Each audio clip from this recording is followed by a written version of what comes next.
عزیزان گرامی، اعلیٰ حضرت رضی اللہ تعالیٰ عنہ کی ذات بھی آپ مطالعہ کریں تو بہت کم لوگ ہیں جو انہیں سمجھ پاتے ہیں۔ مختصر سی زندگی میں علم کے دریا بہا دیے، اور یہ اگر دیکھا جائے محنت و کسب سے، مشقت سے حاصل کیے جانے والے معاملات ہوتے تو ہم یہ کہتے شاید بہت غضب کی ذہانت تھی، بہت غضب کا حافظہ تھا، مگر بعض اوقات میں ہمیں جا کر کے یہ کہنا پڑتا ہے کتنا بھی ذہین آدمی ہو، کتنا بھی عقل کا بادشاہ ہی کیوں نہ ہو، لیکن وہ اعلیٰ حضرت امام محمد رضا خان فاضل بریلوی رحمۃ اللہ تعالیٰ علیہ کی کتابیں پڑھتا ہے تو اسے یہ بات سمجھ میں آتی ہے کہ یہاں صرف کسب کا دخل نہیں ہے، بلکہ یہ جو کچھ بھی اعلیٰ حضرت کو عطا ہوا ہے یہ علم لدنی ہے، اللہ رب العزت کی عطاؤں میں سے ایک عطا کا نام ہے۔ میرے عزیزو، تقریباً 102 سال کا عرصہ ہو گیا اعلیٰ حضرت فاضل بریلوی رضی اللہ تعالیٰ عنہ کے اس دار فانی سے کوچ فرما کر، لیکن ان کا علم تازہ ہے، درخشاں ہے، ان کی تعلیمات ہر جگہ پر ہیں۔ بلکہ دیکھیں اللہ تبارک و تعالیٰ نے اس مرد مجاہد کو اس مقام پر پہنچایا جس نے اپنی زندگی عشق رسول میں وقف کر دی، دفاع ناموس رسالت کے لیے اپنی پوری زندگی کو ختم کیا۔ اللہ تعالیٰ نے اسی اعلیٰ حضرت کو اس مقام تک پہنچایا کہ اب کے زمانے میں عشق رسول کی پہچان کرنا ہو تو اعلیٰ حضرت کا نام لینا ہوتا ہے۔ بڑے مشائخ کی بات کر رہا ہوں، دیکھیں کسی کی شخصیت اگر رسول کریم صلی اللہ تعالیٰ علیہ وسلم کے دین کی پہچان بن جاتی ہے تو یہ اللہ کا سب سے بڑا انعام ہے، سب سے بڑا انعام۔ یہ میں ہندوستان کی بات نہیں کر رہا ہوں، بلکہ مشہور مقولہ ہے عرب کے علماء جو مکہ مکرمہ اور مدینہ طیبہ زادہم اللہ شرفا و تعظیما، یہاں کے جو سنی صحیح العقیدہ علماء مشائخ ہیں، ان سے پوچھا گیا کہ آپ اہل سنت و جماعت کو حق سمجھتے ہیں؟ کہا ہاں، ہندوستان، پاکستان، بنگلہ دیش، ادھر کے علاقوں سے جب کبھی کوئی آپ کے پاس آتا ہے تو آپ اسے کیسے پہچانتے ہیں؟ وہ خود بیان فرماتے ہیں اذا جاءنا رجل من الہند، جب ہند سے کوئی آدمی ہمارے پاس آتا ہے تو ہم اس کے پاس پہلے ہی امام احمد رضا خان کا تذکرہ کرتے ہیں، پھر دیکھتے ہیں اس کے چہرے کو غور سے۔ علماء حرمین کہہ رہے ہیں ہم اعلیٰ حضرت کا ذکر اس کے سامنے کرتے ہیں کہ ہندوستان میں ایک مولانا ہیں جن کا نام احمد رضا خان ہے، بریلی سے تعلق رکھتے ہیں، فلاں فلاں کتابیں لکھے ہیں، ہم ان کا ذکر کرتے ہیں اور پھر اس کا چہرہ غور سے دیکھتے ہیں۔ اگر چہرے پر خوشی کے آثار نظر آئے تو ہم سمجھتے ہیں سنی صحیح العقیدہ ہے، اور اگر کڑنے لگے، جلنے لگے، پہلو بدلنے لگے تو ہم سمجھتے ہیں کہ وہ رجل من اہل البدع۔ وہ کہتے ہیں علماء حرمین ہم اسی بات سے سمجھ جاتے ہیں کہ یہ بدعتیوں میں کا کوئی بندہ ہے۔ یہ معیار ہم نے نہیں، علماء حرمین نے متعین فرمایا۔ یہ پہچان جو اعلیٰ حضرت کی بنی یہ اللہ تبارک و تعالیٰ کے انعامات میں سے ایک انعام ہے۔ آج کیا آپ سب کو معلوم نہیں ہے کہ ہمارے اور دوسروں میں فرق کرنے والی ذات اعلیٰ حضرت کی ہے؟ اللہ تبارک و تعالیٰ نے انہیں بنایا، لوگوں کی کیا مجال ہے کس کو کیا بنائیں گے۔ بعض لوگ کہتے ہیں یہ بریلویوں نے مل کر کے سب بنا دیا ان کو۔ میاں بریلویوں نے مل کر کے اگر انہیں بنایا ہے تو تم بھی سارے مل کر کے ایک اعلیٰ حضرت بنا دو، ایسا کوئی اعلیٰ حضرت بنا دو۔ انسانوں کے بس میں نہیں ہے اللہ کے ولی کو بنانا، وہ اللہ جسے چاہتا ہے اپنا ولی بناتا ہے۔ ذالک فضل اللہ یؤتیہ من یشاء، وہ اللہ کا فضل ہے، وہ جسے چاہے عطا فرماتا ہے۔ اب میں آپ کو یہاں چند اصطلاحیں بھی بتاؤں۔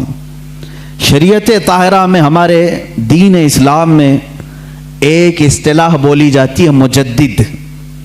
مجدد دین کو صحیح طریقے سے اپنے زمانے میں پیش کرنے والا، جب اس پر گرد و غبار جمع ہو جائے، جب اس پر لوگ خرافات، بدعات، واہیات بھر دیں، تو ایک مجدد آتا ہے، ان سب کو ختم کر کے دین اسلام کا صحیح چہرہ پھر امت مصطفیٰ کے سامنے پیش کرتا ہے۔ اسے مجدد کہتے ہیں۔ یہ مجدد کا لفظ بھی ملا ہے ہمیں حدیث رسول سے۔ اللہ کے حبیب صلی اللہ تعالی علیہ وسلم نے ارشاد فرمایا، سنن ابو داؤد کی حدیث ہے، ان اللہ یبعث لہذه الامة رأس كل 100 سنة من یجدد لها دینها۔ اللہ کے حبیب صلی اللہ علیہ وسلم فرماتے ہیں، بے شک اللہ تعالیٰ اس امت میں ہر 100 سال پر ایک ایسا شخص پیدا کرتا ہے جو میرے دین کو تجدید کر کے صحیح چہرے کے ساتھ پیش کرتا ہے۔ ہر صدی میں، ہر 100 سال میں ایک ایسی شخصیت پیدا ہوتی ہے جو دین کا صحیح چہرہ امت کے سامنے پیش کرتی ہے۔ ہاں، ہم جس زمانے میں ہے، اس زمانے میں ہمیں مجدد کی پہچان جو ملی، اعلیٰ حضرت امام احمد رضا خان فاضل بریلوی رضی اللہ تعالیٰ عنہ شہرۂ آفاق ہیں، اس لیے مجدد کا لفظ آپ نے زیادہ طور پر اعلیٰ حضرت کے لیے سنا ہوگا۔ اور اس سے قبل تقریباً 13 صدیوں تک مجدد آتے رہے۔ پہلی صدی کے مجدد حضرت سیدنا عمر ابن عبدالعزیز رضی اللہ تعالیٰ عنہ کو لوگوں نے فرمایا ہے، محدثین اور فقہاء نے فرمایا ہے، وہ پہلی صدی کے مجدد تھے۔ دوسری صدی کے مجدد میں امام شافعی رحمۃ اللہ تعالیٰ علیہ کا نام پاک آتا ہے۔ اسی طرح کئی علماء ہیں، اس میں مجددین کی فہرست ایک طویل ہے۔ ایک زمانے میں کئی مجدد بھی ہو سکتے ہیں، ضروری نہیں کہ پوری دنیا میں ایک ہی ہوگا۔ تیسری صدی میں دوسرے مجدد آئے، چوتھی میں الگ آئے، پانچویں میں الگ آئے۔ امام غزالی رحمۃ اللہ تعالیٰ علیہ یہ بھی مجددین میں ہیں۔ اور اسی طرح سے 1000 سال کے بعد ہندوستان میں ایک مجدد آئے جن کو مجدد احمد فاروقی سرہندی، مجدد الف ثانی کہا جاتا ہے، جنہوں نے اکبر کا لایا ہوا دین الہی ختم کیا اور دین مصطفیٰ کی پھر سے نشو و نما کی۔ وہ مجدد الف ثانی امام ربانی جن کا لقب ہے وہ احمد فاروقی سرہندی۔ ان کے بعد پھر مجدد آئے سیدنا عبدالعزیز دہلوی رحمۃ اللہ، شاہ عبدالعزیز محدث دہلوی رحمۃ اللہ تعالیٰ علیہ۔ 14ویں صدی کے حالات میں تھوڑے سے آپ کے سامنے بتا دوں۔ یہ 13 صدی کے جو مجدد آئے، انہوں نے اپنے اپنے زمانے میں تجدیدی کارنامے فرمائے۔ ان کے زمانے میں جو چیلنجز تھے ان کا مقابلہ انہوں نے کیا۔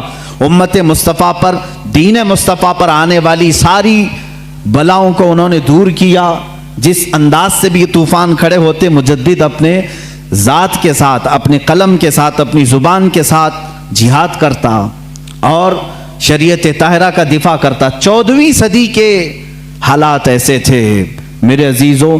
ہندوستان کے حالات میں اگر آپ کو بتاؤں، یہاں کے پس منظر کو آپ کو پہلے سمجھنا ہوگا، پھر اعلیٰ حضرت کی ذات آپ کو سمجھ میں آئے گی۔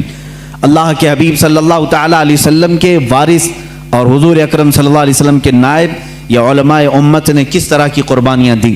ہندوستان کے حالات ایسے تھے، ایسٹ انڈیا کمپنی کے نام سے انگریز اپنے قدم جما رہے تھے، اور انگریز جب یہاں پر پھیلنا شروع ہوئے، پہلے انہوں نے بنگال کو اپنے قابو میں کیا، پھر اس کے بعد گوا میں، ادھر ادھر علاقوں میں اپنی کمپنی کے نام سے شروع کیا، بمبئی کو قبضے میں لیا۔ یہ وہ دور تھا جب یہاں پر مغل سلطنت آخری سانسیں لے رہی تھی۔ بہادر شاہ ظفر جس کے آخری حکمراں رہے ہیں، یہ کمزوری کے ایام تھے، مغل سلطنت کی علالت کا دور تھا، اور انگریزوں نے اس کمزوری کا فائدہ اٹھا کر کے ہندوستان میں اپنے قدم جمائے۔ جانتے ہیں اس وقت پورے ہند میں، ابھی ہندوستان کی تقسیم نہیں ہوئی تھی، یہ بنگلہ دیش بھی ہندوستان کا حصہ تھا، یہ پاکستان بھی ہندوستان کا حصہ تھا، افغانستان کے بھی کئی علاقے ہندوستان کے حصے میں آتے تھے، بڑا ہند تھا اس زمانے میں۔ پورے بر صغیر اس کو کہا جاتا ہے، سب کانٹیننٹل ہندوستان کو، بر صغیر، شبہ القارۃ الہندیہ اس کو عربی میں کہتے ہیں، یعنی ایک انٹر کانٹیننٹل کے برابر ہی ہندوستان کو سمجھا جاتا ہے، تھوڑا چھوٹا اس سے۔ اتنے پورے علاقے میں پورے مسلمانوں کا عقیدہ ایک ہی تھا، وہ اہل سنت و جماعت، یا اگر کچھ تھے تو رافضی اور شیعہ تھے تھوڑے سے، لیکن پورے بر صغیر میں مسلمان صرف اہل سنت و جماعت تھے۔ انگریز جب یہاں پر ہندوستان میں آئے تو ان کو سب سے زیادہ خطرہ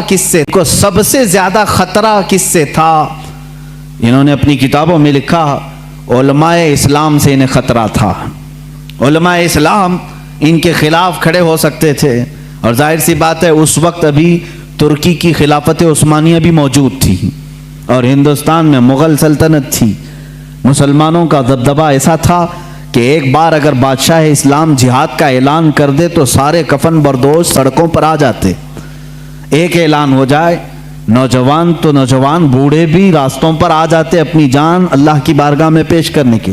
ہر زمانے میں ہمارے ہاں دائرہ اسلام میں آپ کو بتاؤں، مرنے سے کبھی کوئی مسلمان خوف نہیں کھاتا تھا.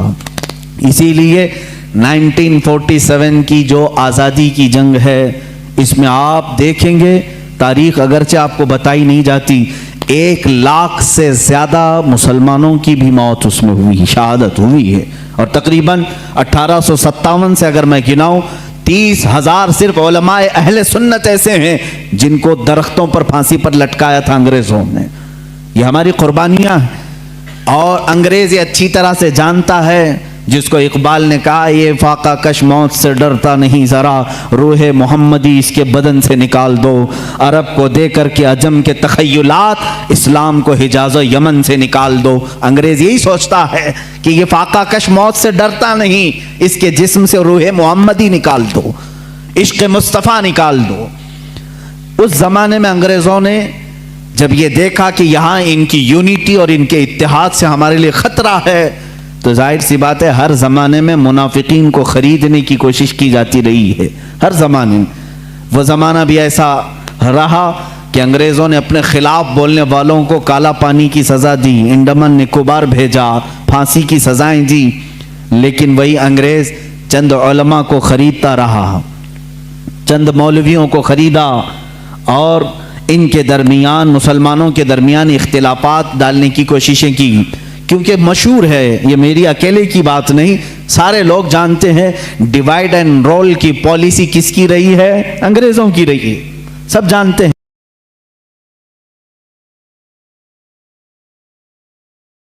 ہاں بالکل، مجھے اس بات سے خوف نہیں ہے. ڈیوائیڈ اینڈ رول کی پالیسی انہی کی لائی ہوئی تھی. تفرقہ پیدا کرو، ٹکڑے کرو، اور اس کے بعد حکومت کرتے رہو، اختلافات ڈالو. تو انہوں نے ہندوستان میں اس چیز کی کوشش کی، اور سب سے پہلے اختلافات جو جنم لیتے ہیں وہ قادیان پنجاب سے. وہاں سے ایک مرزا غلام احمد قادیانی نام کے شخص کو اٹھایا گیا.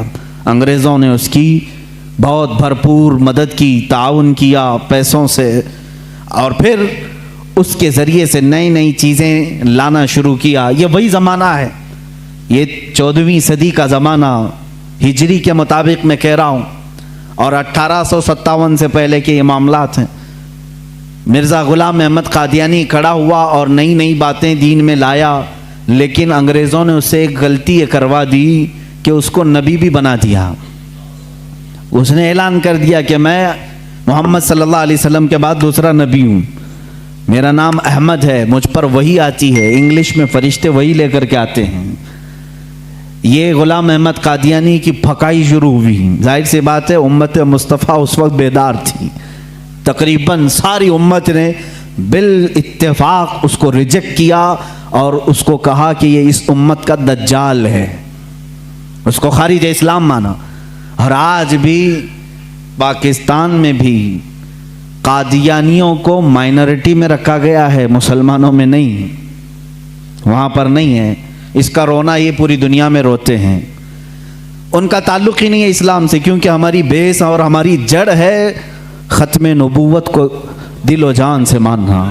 رسول کریم صلی اللہ تعالیٰ علیہ وسلم کے بعد کوئی دوسرا نبی نہیں آ سکتا. غلام احمد قادیانی نے یہ خلفشار مچایا ہندوستان میں. ظاہر سی بات ہے عوام تو عوام ہے، کل انعام ہے، یعنی بھیڑوں کی طرح.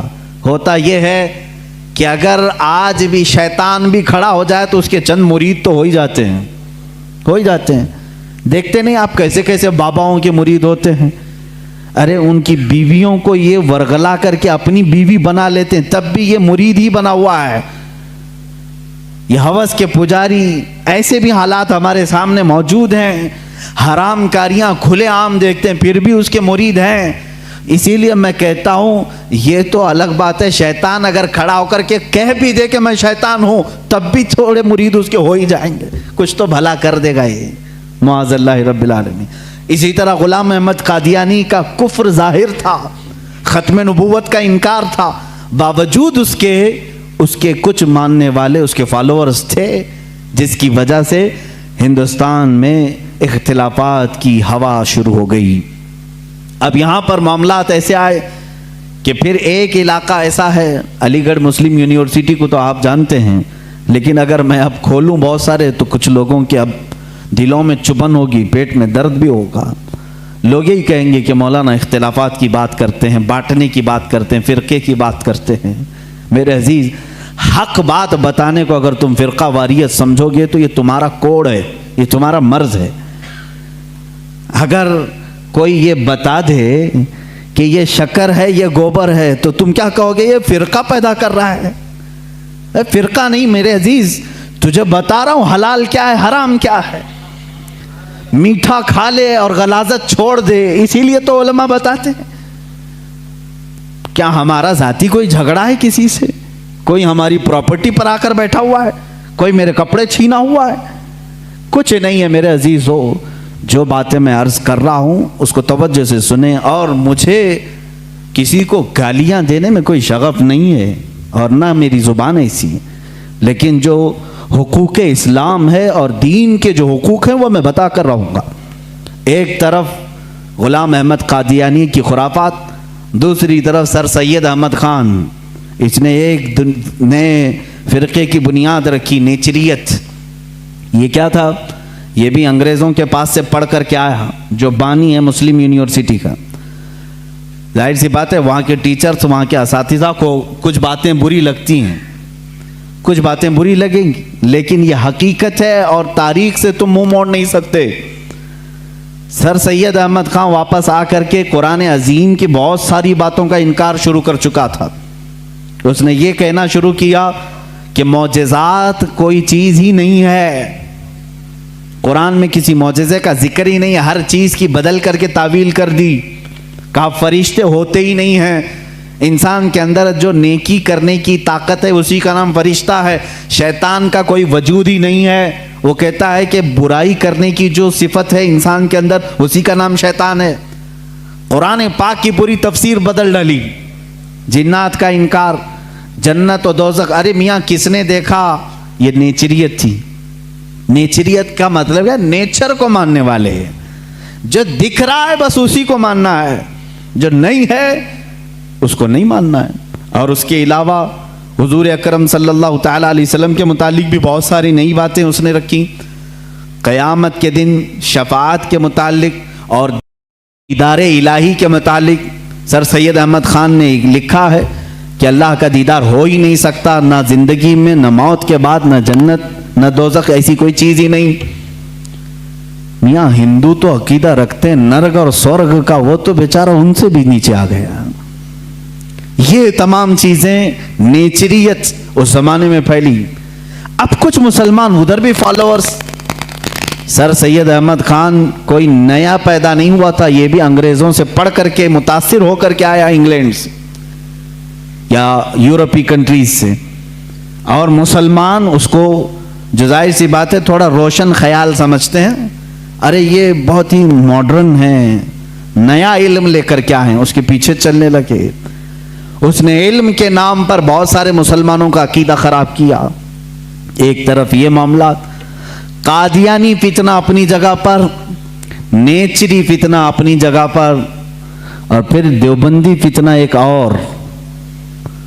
یہاں پر میں آج انصاف کے ساتھ عرض کرنا چاہوں گا، آج جو دیوبند ہے یا جو دیوبندی ہیں، اگر ان کو میری بات بری لگتی ہے تو ٹھنڈے دل سے میرے عزیز اپنے دل پر ہاتھ رکھ کر کے سوچو، آؤ میں تمہیں دعوت دیتا ہوں، آؤ ہم ان تمام چیزوں پر جمع ہو جاتے ہیں جو صحابہ اور تابعین سے تھی۔ کوئی نئی بات